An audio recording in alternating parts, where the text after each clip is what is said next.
2009 оны 4 сарын 29-ны орой 7 цагийн үед Тампа гих залуу урдын ажлаа тарж гэрлүүгээ иржээ. Гэтэл гэрийнхаа үүдэн тэртэл нэг л эвгүй зүйл мэдрэгдэв. Гэрийнхаа хаалгаа түлхүүрээр онгойлгоод түлхэнгүүд дотор талаас нь гинжилдэг хамгаалалт зүйлдээтэй байв. Тампа энэ юу болов гэж гайхаж дүү тангаа унааныг дуудаж тангаа унаа энэ яагаад дотроос түгжээтэй байна? Энэ гинжиг тайлаад надад хаалга онгойлгоод өг гэж дууджээ. Тэгээд дүү нь хаалганы доторх гинжиг тайлахаар ойртон иртэл ах нь дүүгийнхаа хувцсыг хараад аимшигтай цочирдов. Учир нь тангаа унааны хувцснаас ахгуулаад бүх бие нь цуснд хутгалцсан байв. Хаалга дөнгөж онгоомогс дотор нь үзэгдэх байтал бүр жайд сүргэн байв. Гэр бүхэлдээ цусаар дүрсэн мэт. Тампа энэ бүгд чинь юу болчих вэ гэж сандартал дүүн ахаа би хүн алчих шиг боллоо. Түргэн дуудаарай гэж хэлсэн гэдэг. Ийхүү удаачгүй эмнэлгийн түргэний баг цагдаа нар газар дээр нэрвэн. Цагдаа нар гэрт нь ороход нэгэн эмэгтэй цусандаа утгалдан баан дотор хөвтөж байв. Энэ эмэгтэй тангаа унааны найз бүсгүй байсныг тогтоожээ. Түүнийг эмнэлгийнхэн аврах гэж яравчлахад тангаа унаа нь энэ хүнийг аварч өгөөж гуйж байна хэмээн цагдаа түргэний хүмүүст уйлан гуйж байлаа. Даанч тухайн эмэгтэй нь аль хэдийн амьсгал тасарсан байна. Гэхдээ хамгийн цочирдом зүйл нь түүний цогцос байсан байдал. Толгой, хүзүү, гар, хөл, биеийн хэсэггээд бараг бүх газарт олон удаагийн хутганы шархтай. 50 гаруй удаа хутгалуулсан шарх байсан гин. Тэндээс хэмжээний цус урсан нь өрөө бүхэлд нь будагдсан мэт болгожээ. Цагдаа нар гинт хэргийн зэвсэг болох гал тогооны хутгийг хэргийн газар дээрээс олсон.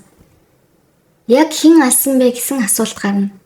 Гэтэл гайхмаар нь охиныг алсан хүн нь эмчээ найз бүсгийг минь авраад өгөөч гэж уйлж гуйж байсан тэр тангаа унаа нь өөрөө байв. Тэр шууд л би алсан гэж хүлээн зөвшөөрчээ. Яагаад ийм хэрэг хийсэн бэ? Тангаа унаа бол тухайн үед 18 настай байсан. Гэр бүл нь тун таагүй орчинтай эцэг нь арх удаг, ээжийг нь байнга зоддог байж.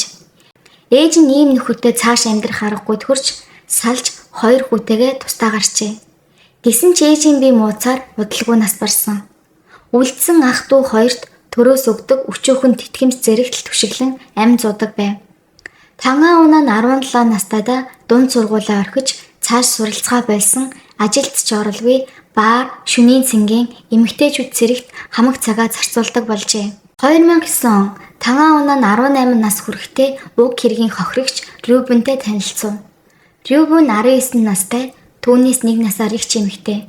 Мөн л бага наснаасаа таагүй орчинд өссөн аав нь архин дуртай ээж нь салсан. Рюбен ээж өөрийн дүү хоёртойгоо амьдарч төр орон нутгаас өгдөг тусламжаар амьдардаг байжээ. Тэр дунд сургуулаа төгсөөд үйл хөдлөх хөрөнгийн худалдааны газарт ажилд орсон боловч борлуулалт хийж чадахгүй тул ажлаасаа халагдсан. Эцэст нь нэгэн паб каракед ажилд орж олон найз нөхдөд болжээ. Тэр үед нэг найз нь тангаа унаантай 2009 оны 1 сард танилцуулсан гэдэг. Энэ хоёрын хувь тавилан нь олон талаараа төстэй байсан тул нэлээд татансаж хурдан үерхэх болжээ. Рюбений ээж яагаад ийм залуу гэж сургуулаач орхисон ажилгүй 1 насаарч дүү гихчлэн эсэргүүцсэн ч охин нь би насанд хүрсэн хүн миний амьдрал битгий оролц гэд тоодоггүй. Ингээд Рюбен уламж тангаа унаанд татагдаж бүр гэрт нь орж ирэн хамт амьдрах шийдвэр гаргав.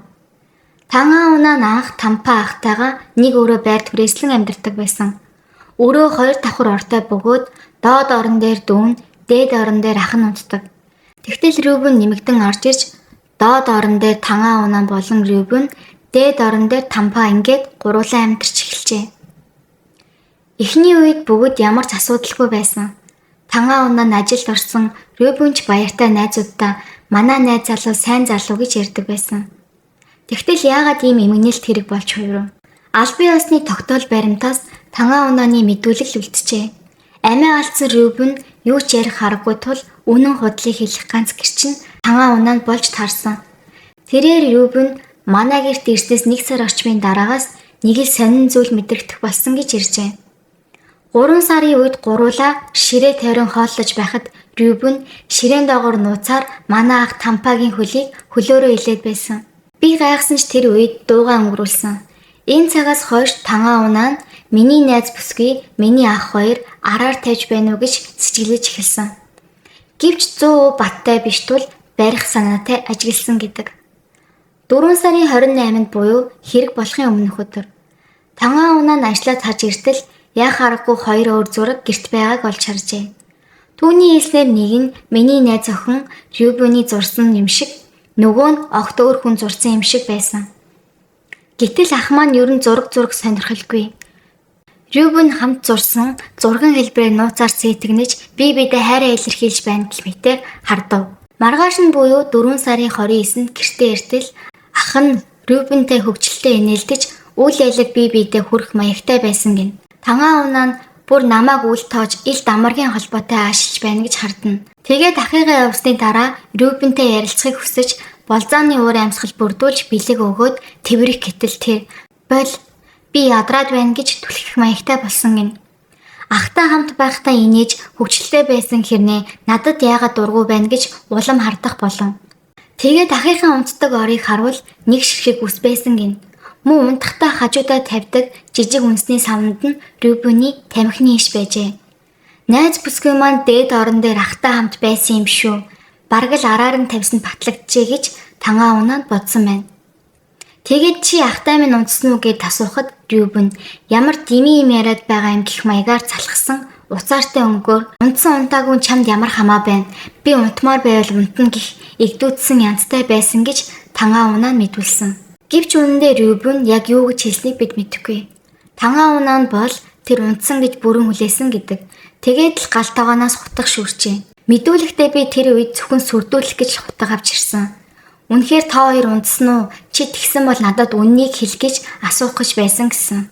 Хэрэг унтсан гэж зөвшөөрвөл ярилцаад шийдээ. Хэрэг үгүй гэвэл уучраа олохыг л хүссэн гэсэн. Гэтэл Рюбен огт айсан шинжгүй дими балан юм ярьж уур хүргээд байлгүй зайлтгэлт нь Тангаа унаа нь ахтай минь үнэхээр унтсан надад хайргүй гэдгийг ойлгосон хэмээн ярьжээ. Ийхүү бухимдлаасаа болоод хүч хэрэглэн зодон үнссэн. Би төрүүлж Рюбений гарыг зүсчихсэн. Тэгээд гинэт бодогдсон яана би алчгаж магадгүй гэж айсан. Тэгээд л сандарсандаа уучлаарай эмнэлэг рүү явъя гэж хэлээд эргээд харсан чинь Рюбен ширээний доор унсан байсан хутгийг шүүрч аваад Тангаа ууны толгоор үнийг хүчтэй зогсон гин. Тэр мөчөд би өгтлээ айсан, бас уур үрсэн. Тэр хутгийг эргүүлж булааж аваад зогсолтгүйгээр 1-2 биш 50 гаруй удаа утгалсан. Би толгоор уугаа олон удаа зөхиүүлж бүр ухаан алдах шахсан. Юу болж буйг санахгүй.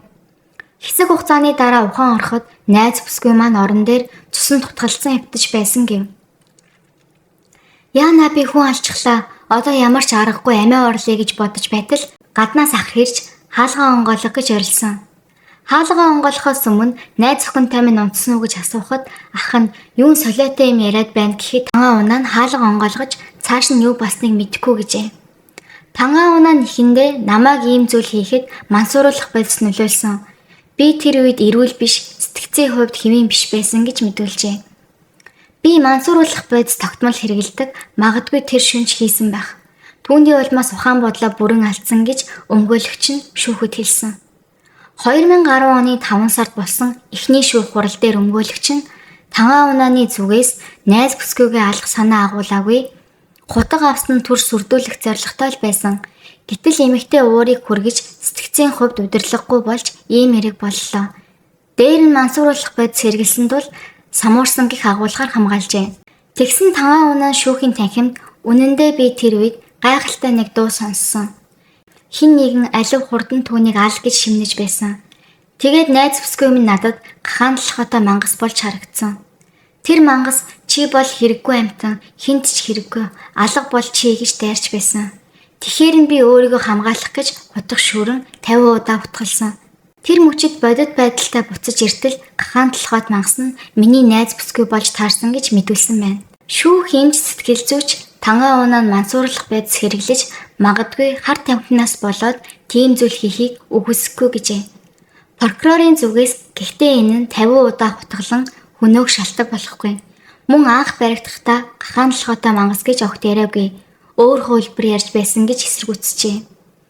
Эцсийн дүнд эхний шатны шүүхээс Тангаа унаа нь бүх насаар нь хорихяал оноосон. Гэвч Тангаа унаа нь уг шийдвэрийг эсэргүүцэж дав залдан 2011 оны 9 сард дахин шүүх хурал боллоо. Энэ удаад өмнөх гахаан толгойд мангас гэх яриагаа орхин найз бүсгүй маань Тэглээгээд яах юм, би танаа ахтай унтсан. Чи өөрөө мөнгө муутай чадваргүй, миний сонирхлыг татгаа байсан гэж өдөөн хатгаж би тэсгэл алдан алсан гэж ярьжээ. Инхээр шүүгчид та эхлээд мансууруулах бодис гэж ярьчаад одоо дотроосоо уурлаж алсан гэх болов гэд итгэсэнгүй. 20 дугаар шатны шүүгч түнд мөн л бүх насаар нь хоригял хിവэр үлдэн шийджээ. Тангаа унаа нь үргэлжлүүлэн дахин дав залсан боловч 2019 онд 3 дахь шүүх нь ямар ч утгагүй анх тийм гэж дараа нь үгүй гэж дараа нь өөр зүйл ярьж 50 удаа хутгалсан нь эрт аллага. Энэ нь гинтийн сэтгэл хөдлөл биш, үнэн хэрэгтээ санаатай үйлдэл байсан. Ямар ч өршөөл үзүүлэхгүй гэж дүгнэв. Ийхүү түүний ялыг бүх насаар нь хорих хэлбрээр 3 дахь удаага баталгаажуулжээ. 2020 оны үед бүх шүүхийн шат амжилт дуусч ялыг гүйцэтгэхээр болжээ. Ингэж 13 жилийн турш оролдлого хийсэн боловч юу ч өөрчлөгдсөнгүй. Нас барсан найз бүсгүйдээ нэг ч уучлалт, харамсал илэрхийлээгүй байв. Энэ нь уур хилэндээ эслэгдэн харгас гэмт хэрэгт унаж болдог гэдгийг харуулсан залуусын хувьд сургамж өгсөн хэрэг. Сэтгэл хөдлөлөө удирдах сурахгүй бол өөрийнх нь болон бусдын амьдрал эрсдэл ордог гэдгийг анхаарах хэрэгтэй шүү дээ. За ингээд дараагийнхаа бичлэгээр уулзцай баяртай.